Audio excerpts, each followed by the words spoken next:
Tuhan ingatkan saya satu bagian dari firman Tuhan yang bukan itu yang saya siapkan sebetulnya. Tapi saya tahu Tuhan ingin berbicara sesuatu kepada kita pada hari ini. Saudara yang membawa Alkitab, Anda boleh buka dengan saya kitab Ulangan pasal 5. Saya pernah sampaikan akan firman ini beberapa waktu yang lalu, mungkin beberapa bulan yang lalu. Lihat pada Ulangan pasal 5, kalau Anda perhatikan judulnya adalah ke-10 firman. Pada ayat yang ke-22 dikatakan demikian. Firman itulah yang diucapkan Tuhan kepada seluruh jemaahmu dengan suara nyaring di gunung, dari tengah-tengah api, awan dan kegelapan, dan tidak ditambahkannya apa-apa lagi. Ditulisnya semuanya pada 2 loh batu, lalu diberikannya kepadaku. Firman ini adalah pemberian Tuhan buat kita. Tapi lihat pada kalimat berikutnya, ayat selanjutnya. Hal yang menyedihkan terjadi pada ayat 23. Ketika kamu mendengar suara itu dari tengah-tengah gelap gulita, sementara gunung itu menyala, maka kamu, yakni semua kepala sukumu dan para tua-tuamu mendekati aku dan berkata, sesungguhnya Tuhan Allah kita telah memperlihatkan kepada kita kemuliaan dan kebesarannya, dan suaranya telah kita dengar dari tengah-tengah api. Pada hari ini telah kami lihat bahwa Allah berbicara dengan manusia, dan manusia itu tetap hidup. Tetapi sekarang mengapa kami harus mati? Sebab api yang besar ini akan menghanguskan kami. Apabila kami lebih lama lagi mendengar suara Tuhan Allah kita, kami akan mati. Sebab makhluk manakah yang telah mendengar suara dari Allah yang hidup dan berbicara dari tengah-tengah api seperti kami dan tetap hidup? Mendekatlah engkau dan dengarkanlah segala yang difirmankan Tuhan Allah kita. Dan engkaulah yang mengatakan kepada kami segala yang difirmankan kepadamu oleh Tuhan Allah kita. Maka kami akan mendengar dan melakukannya.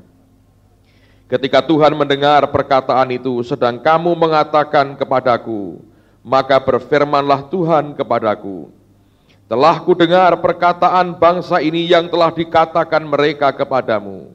Segala yang dikatakan mereka itu baik. Kiranya hati mereka selalu begitu, yakni takut akan daku dan berpegang pada segala perintahku, supaya baik keadaan mereka dan anak-anak mereka untuk selama-lamanya. Pergilah, katakanlah kepada mereka, kembalilah ke kemahmu. Tetapi engkau berdirilah di sini bersama-sama dengan aku. Maka aku hendak mengatakan kepadamu segenap perintah, yakni ketetapan dan peraturan yang harus kau ajarkan kepada mereka, supaya mereka melakukannya di negeri yang akan kuberikan kepada mereka untuk dimiliki. Maka lakukanlah semuanya itu dengan setia, seperti yang diperintahkan kepadamu oleh Tuhan Allahmu. Janganlah menyimpang ke kanan atau ke kiri. Segenap jalan yang diperintahkan kepadamu oleh Tuhan Allahmu haruslah kamu jalani, supaya kamu hidup dan baik keadaanmu, serta lanjut umurmu di negeri yang akan kamu duduki. Saya pernah bertanya dalam hati suatu hari, saudara, mengapa berat sekali buat orang Yahudi menerima Yesus sebagai juru selamat, sebagai Mesias? Bahkan kalau Anda ke Israel hari-hari ini, sebagian besar orang Yahudi masih belum percaya bahwa Yesus adalah juru selamat atau sang Mesias. Bahkan ada undang-undang yang saya dengar berlaku di Israel bahwa orang dilarang memberitakan Injil kepada orang Yahudi. Saya pernah bertanya, di tengah-tengah begitu banyak mujizat yang dibuat oleh Tuhan, kalau orang-orang kafir, beberapa perwira Romawi mengakui dia anak Allah, kalau orang-orang Yunani sampai datang mau ketemu dengan Yesus, mengapa buat orang-orang Yahudi sendiri berat buat mereka untuk melihat kebenaran ini dan mengatakan bahwa sungguh dia adalah anak Allah. Dan mengapa mereka tidak hidup seperti yang Tuhan inginkan? Padahal mereka adalah orang-orang yang mencoba menjalankan hukum dengan keras. Lihat orang-orang seperti Rasul Paulus, dia berkata, aku ini adalah pengikut mazhab yang paling keras dari antara orang Yahudi. Mereka begitu getol mempraktekkan hukum Taurat, tapi hidup mereka tidak bisa menemukan kebenaran.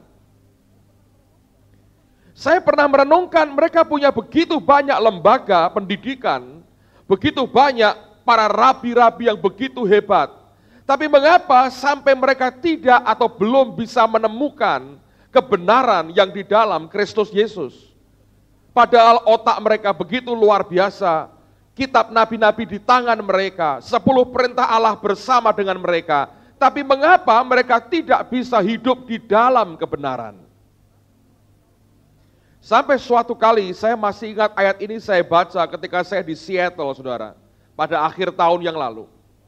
Ketika satu pagi saya membaca Alkitab, Tuhan ingatkan saya akan kitab Ulangan pasal 5 ini. Dan disitulah saya menemukan sesuatu yang kemudian membuat Roh Kudus menjelaskan kepada saya. Dan dia berkata, anakku, engkau perhatikan sejak dari semula cara mereka menangkap akan firman-Ku. Alkitab mengatakan Tuhan menyuruh mereka semua berkumpul di kaki gunung Tuhan. Dan disitulah mereka mendengar suara Allah yang menggelegar seperti guntur. Dan Tuhan mengucapkan dengan mulutnya sendiri. Dan Tuhan tulis dengan jarinya sendiri akan 10 perintah Allah yang sampai hari ini dipegang dengan kuat oleh orang-orang Yahudi. Begitu banyak orang yang berkata ini merupakan hukum yang sempurna, hukum yang paling luar biasa. Tapi ada satu kesalahan yang mereka tidak bisa ulangi lagi untuk memperbaikinya pada waktu itu. Dan mereka sekarang ini membutuhkan akan kasih karunia Allah yang besar. Apa itu, saudara? Pada saat mereka menerima akan perkataan Tuhan, mereka menerima akan karunia Allah, mereka terima akan pemberian Tuhan berupa hukum-hukumnya. Mereka memiliki akan cara berpikir yang bodoh sekali dan naif sekali. Apa yang mereka katakan? Bagaimana mungkin kalau kami terus mendengar Tuhan berbicara dan kami akan tetap hidup? Lalu kemudian mereka berkata, Musa, engkau saja yang datang menemui dia. Kami akan pulang, nanti kami mati. Pada waktu saya baca ayat ini, Roh Kudus berkata, mereka menerima akan pemberian Tuhan berupa 10 hukum. Tapi mereka menolak akan persekutuan dengan si pemberi hukum, yaitu pribadi Allah sendiri. Cara berpikir mereka yang begitu bodoh, membuat mereka menolak persekutuan dengan Tuhan. Nah, dengar baik-baik saudara, inilah yang menjadi masalah banyak orang Kristen pada hari ini. Kita begitu ngerti banyak dari head knowledge kita, dari pengetahuan otak kita, segala sesuatu yang berkaitan dengan hukum Tuhan. Tapi berapa banyak di antara kita yang berakhir dengan frustrasi berkata, aku nggak bisa jalankan ini. Lalu kita berkata, semakin aku mencoba mengerjakan firman Tuhan, melakukan perintah Allah, semakin jauh dari apa yang Tuhan harapkan. Mengapa? Dengar baik-baik. Dari sejak semula, Tuhan ketika memberikan perintah dan hukumnya, Dia berikan di dalam persekutuan dengan Dia. Kalau dari semula Allah berkata, lewat Musa cukup, tidak perlu dia kumpulkan semuanya di kaki gunung Tuhan, supaya dia bisa bergaul, bersekutu dengan mereka. Tapi sejak semula ini yang harus kita mengerti, tidak ada perintah Tuhan yang bisa dijalankan di luar persekutuan kasih dengan dia. Saya mau ulang lagi, tidak ada satu perkataan Tuhan pun yang kita bisa jalankan dan kerjakan di luar persekutuan kasih dengan dia. Artinya, kalau kita kehilangan akan hubungan kasih kita dengan Tuhan, maka kita akan powerless, tidak berdaya, dan tidak mungkin kita akan bisa mengerjakan yang Dia perintahkan. Sebab ini merupakan dasar yang Tuhan mau. Kita diciptakan supaya kita bersekutu dengan Dia. Dosa memisahkan hubungan kita dengan Tuhan. Tapi aslinya kita diciptakan supaya kita punya persekutuan dengan Dia. Di dalam persekutuan yang intim dengan Tuhan. Karena kita mengasihi Dia itulah, maka kita akan bisa menjadi pelaku firman dan bukan hanya pendengar firman. Dan di sini banyak orang Kristen kehilangan poin yang sangat penting, seperti orang Yahudi ribuan tahun yang lalu. Mereka terima akan 2 loh batunya. Mereka berkata, ini cukup buat kami. Tapi soal mendekat kepada Dia, Musa, engkau saja. Anda pikir kalau Allah berkata itu baik, sungguh-sungguh Dia berkata itu baik? Kalau Anda bisa mengerti akan hati Tuhan, sebetulnya Allah mau berkata begini. Coba Anda perhatikan pada pasal yang kelima, ayat 28. Lihat ketika mereka sedang berbicara, hati Tuhan sudah tidak tahan lagi. Dan Dia berkata, ketika Tuhan mendengar perkataanmu itu, sedang kamu mengatakannya kepadaku. Belum selesai mereka bicara, sedang mereka bicara kepada Musa, Allah nyatakan isi hatinya. Maka berfirmanlah Tuhan kepadaku, telah kudengar perkataan bangsa ini, yang dikatakan mereka kepadamu. Segala yang dikatakan mereka itu baik. Sebetulnya kalimat ini didasari oleh karena ada rasa kecewa dari Tuhan. Anda pernah dikecewakan orang?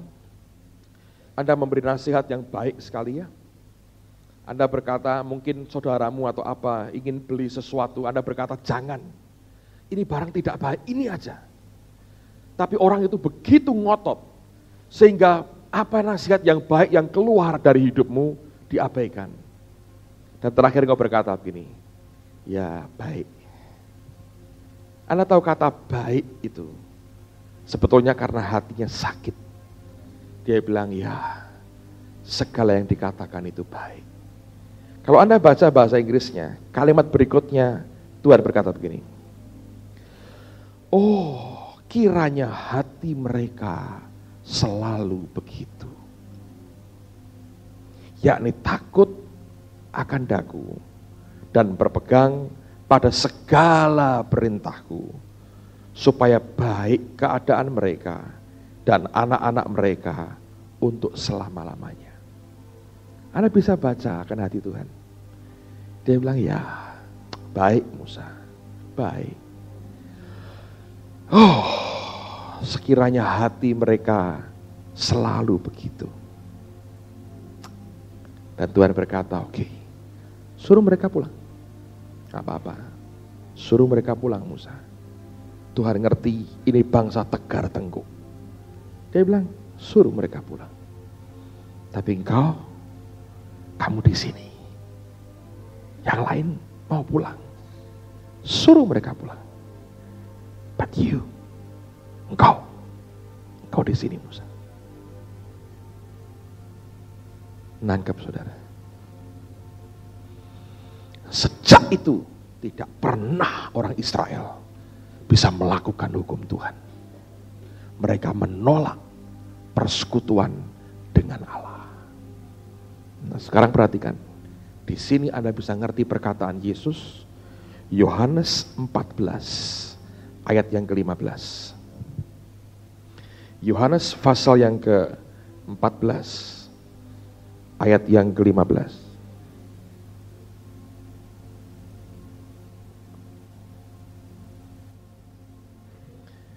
Dengerin saudara. Dia berkata, jikalau kamu, apa saudara? Mengasihi aku, kamu akan apa? Menuruti segala perintah. Tanpa kasih kepada Dia. Nah, dengar baik-baik. Kasih itu selalu melibatkan emosi kita. Bohong kalau Anda berkata aku mengasihi orang tanpa melibatkan emosimu. Bohong. Dan seringkali kasih itu irasional. Karena luapan perasaan emosi kita terlibat begitu banyak. Dan Yesus berkata, jikalau kamu mengasihi aku, Secara emosi kamu terlibat dengan aku. Kamu jadi begitu irasional terhadap aku. Secara perasaan kamu begitu berpaut kepadaku. Dari hatimu yang paling dalam kau berkata, aku mengasihi engkau Tuhan.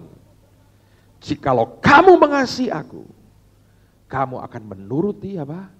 Segala perintah. Saya baru ngerti. Kenapa banyak orang Kristen tidak bisa jadi pelaku firman? Nah, gereja kadang-kadang mencoba, saya tahu beberapa teman, hamba Tuhan baik sekali. Mereka mencoba kelak ingin menghadapkan kepada Tuhan mempelai yang tanpa cacat. Lalu dibuat aturan misalnya, kalau orang pacaran, ya sudah ngerti bahwa dia akan menikah suami istri, tidak boleh berdua. Harus nyari orang lain lagi sebagai pihak ketiga kalau perpergian. Ya ini pelengkap penderita kan saudara ya. Orang kok suruh nemeni orang pacaran itu kan pelengkap penderita. Tujuannya supaya jangan berbuat dosa. Jadi semua di-structure dengan sistem security.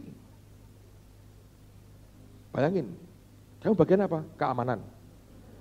Ngurus siapa? Orang pacaran. Tapi yang keamanan ini sendiri berzina. Loh kamu kok, keamanan gak ada yang mengamankan, aku tidak aman. Sih. Orang tidak bisa dikontrol begitu. Sebab dasarnya sederhana. Kasih tidak. Nangkep saudara. Jikalau kamu mengasihi aku, itu hubungan kasih. Itu betul-betul keluar dari perasaan kita. Seringkali irasional. Tapi hanya kalau kita punya hubungan persekutuan kasih seperti itu, baru kita bisa menjalankan perintah Tuhan. Kalau nggak bisa. Saya bersaksi di satu gereja di Amerika Utara. Saya ceritakan akan apa yang keluarga kami alami, saya pernah saksikan ini. Bagaimana Tuhan tolong pembangunan gereja ini, bagaimana atap yang bocor. Pada waktu itu istri saya baru mengandung anak kami Sasa, kurang beberapa hari akan lahir, itu ongkos untuk melahirkan semua Tuhan minta.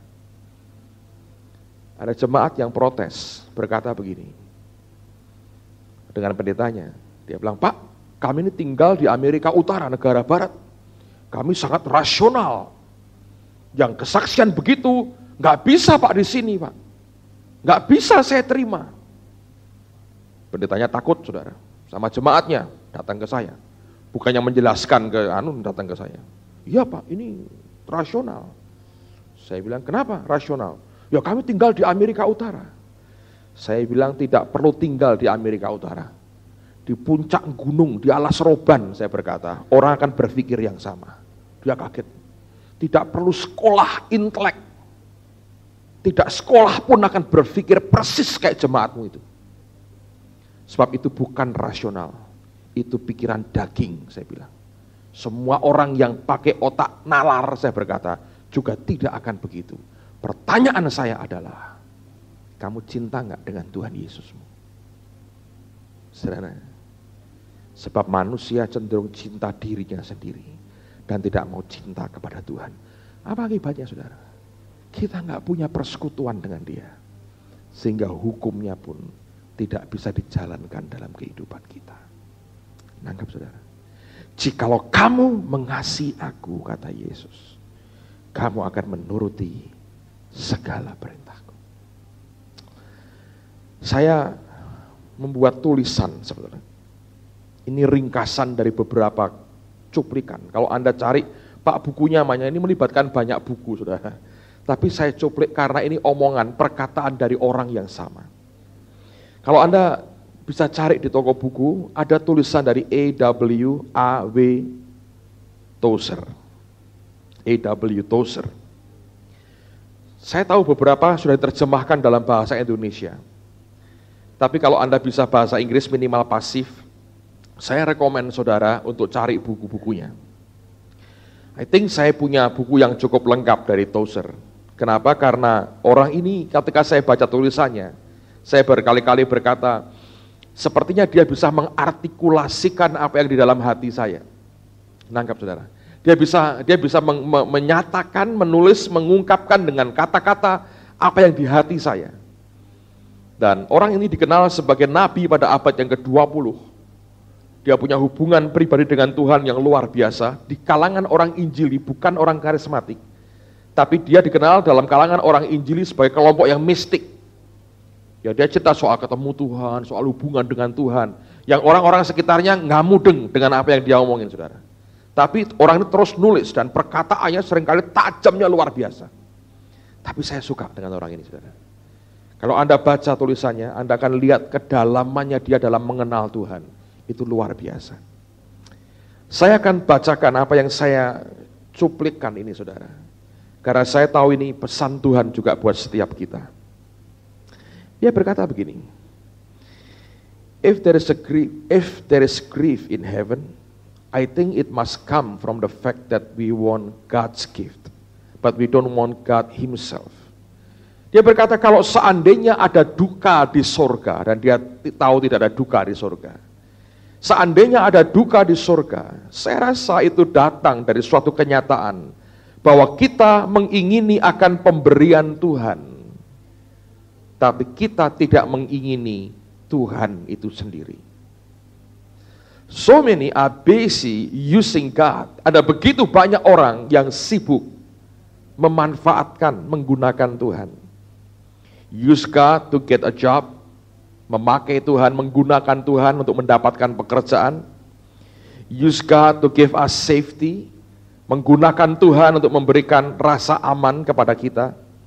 Use God to give us peace of mind, menggunakan Tuhan supaya pikiran kita bisa damai. Use God to obtain success in business, menggunakan Tuhan supaya kita bisa meraih keberhasilan dalam usaha kita. Use God to provide heaven at last. Dan akhirnya menggunakan Tuhan supaya Allah sediakan surga buat kita. I'm not afraid to say what I fear. Aku tidak takut untuk mengatakan apa yang aku sebetulnya takutkan, cemaskan. That there are thousands of people who are using the deeper life and Bible prophecy, foreign missions and physical healing for no other purpose than to promote their own interests secretly. Bahwa ada ribuan orang yang menggunakan akan kehidupan-kehidupan yang dalam, nubuatan Alkitab, badan misi asing, dan bahkan kesembuhan secara fisik untuk tujuan yang satu, yaitu mempromosikan akan kepentingan mereka yang secara tersembunyi itu ada di dalam mereka. Dan dia ungkapkan satu kalimat yang luar biasa. Dia berkata begini, I can only say that if God gives you a rose without giving Himself, He is giving you a thorn. Kalau Allah memberikan sekuntum mawar kepada saudara, tanpa dia memberikan dirinya sendiri, sebetulnya dia berikan akan sebuah duri kepadamu. If God gives you a garden without giving Himself, He is giving you a garden with a serpent. Kalau dia berikan sebuah taman kepadamu tanpa dia memberikan dirinya sendiri, maka itu artinya dia memberikan sebuah taman dengan ular di dalamnya. If He gives you a wine without the knowledge of God Himself, kalau dia memberikan kepadamu akan anggur tanpa pengenalan akan dirinya sendiri, He is giving you that which you may destroy yourselves. Dia memberikan sesuatu kepadamu yang membuat engkau bisa menghancurkan dirimu sendiri. Interesting apa yang dia katakan. Lalu kemudian dia berkata begini, the experiences of men who walk with God in olden times agree to teach that the Lord cannot fully bless a man until he has first conquered him. Pengalaman-pengalaman dari orang-orang yang berjalan dengan Allah di masa-masa lalu, mereka setuju pada pengajaran bahwa Tuhan tidak bisa sungguh-sungguh memberkati seseorang sampai dia pertama-tama menaklukkan orang itu dulu. The degree of blessing enjoyed by any man will correspond exactly with the completeness of God's victory over him. Tingkat dari berkat yang bisa dinikmati oleh setiap orang itu berhubungan langsung dengan kelengkapan, kesempurnaan dari kemenangan Tuhan atas diri orang itu. Until we give up our own interests, there will never be enough stirring within our being to find His highest will. Dia berkata, sampai kita menyerahkan akan semua kepentingan-kepentingan kita sendiri, tidak akan pernah cukup ada dorongan, lompatan, gejolak di dalam kita, di dalam manusia batiniah kita, untuk bisa menemukan akan kehendaknya yang tertinggi. God rescues us by breaking us. Tuhan menyelamatkan kita dengan cara menghancurkan kita. By shattering our strength, dengan mencerai-beraikan kekuatan kita, and wiping out our resistance, dan menyingkirkan semua hambatan dalam kehidupan kita. This is why I believe, ini yang membuat aku percaya, that God will crucify without pity, bahwa Allah akan menyalibkan tanpa ampun those whom He desires to rise without measures. Mereka yang Dia inginkan, Dia angkat tanpa batas. Anda ingin tinggi, Dia salibkan Anda tanpa ampun, saudara. This is why we believers have to surrender to Him. Oleh karena itulah, sebagai orang percaya, kita harus menyerah kepada Dia, the full control of everything, untuk menyerahkan secara penuh akan kontrol dari segala sesuatu that we consider to be an asset in the term of human power and talent and accomplishment. Segala sesuatu yang kita pertimbangkan sebagai aset dalam hal kekuatan manusia, talenta kita, dan semua upaya atau pencapaian kita atau hasil hidup kita. Dan kemudian dia menaikkan satu doa yang interesting sekali. Hanya orang yang cinta Tuhan, saudara, dia berani doa seperti ini. Dia berkata, oh God, let me die right, rather than letting me live wrong. Biarkan aku mati benar, daripada membiarkan aku hidup keliru atau salah. Keep me, Lord, from every hardening down into the state of being just another average Christians. Tuhan, Kau jagai aku supaya aku tidak jatuh pada titik di mana hanya sekedar menjadi orang Kristen rata-rata. Lord, I would rather reach a high point. Tuhan, aku ingin mencapai akan titik yang tinggi than to live a poor, useless life on a low level. Daripada hidup tidak punya apa-apa, tidak berguna di kehidupan yang begitu rendah levelnya. Dia berkata, let me die right, rather than letting me live wrong. Hanya orang yang cinta Tuhan, dia berkata, biarkan aku mati dengan benar daripada hidup keliru. Wow, dosa. Saya tahu orang-orang begini, saudara, dia ketemu dengan Tuhan. Dia lihat apa yang tertinggi yang Tuhan tunjukkan dalam hidupnya. Tapi itu dimulai dari mana? Fellowship dengan Dia, bersekutu dengan Dia. Bukan dengan head knowledge-nya, dia mencoba mengenal Allah. Tapi dari persekutuan dengan Dia secara pribadi. Amen, saudara. Kalau itu dikerjakan dalam kehidupan kita, setiap hari Anda ambil waktu, buka hati, angkat tangan di depan Tuhan, katakan, aku mengasihi Engkau Tuhan. Kalau itu keluar dari hatimu yang paling dalam, saya percaya hidup kita berubah, saudara. Tiba-tiba engkau tahu, engkau jadi pelaku firman. Karena proses yang Tuhan kerjakan dalam hidup kita begitu luar biasa. Tanpa orang perintahkan, tanpa apapun, tiba-tiba himpitan datang yang keluar keluar itu kebenaran, bukan kedagingan kita. Amen, saudara. Kadang-kadang kita nggak pernah bisa mengerti sampai seberapa Tuhan sudah membawa kita. Sampai satu kali ketika himpitan datang, kita kaget dengan reaksi kita sendiri.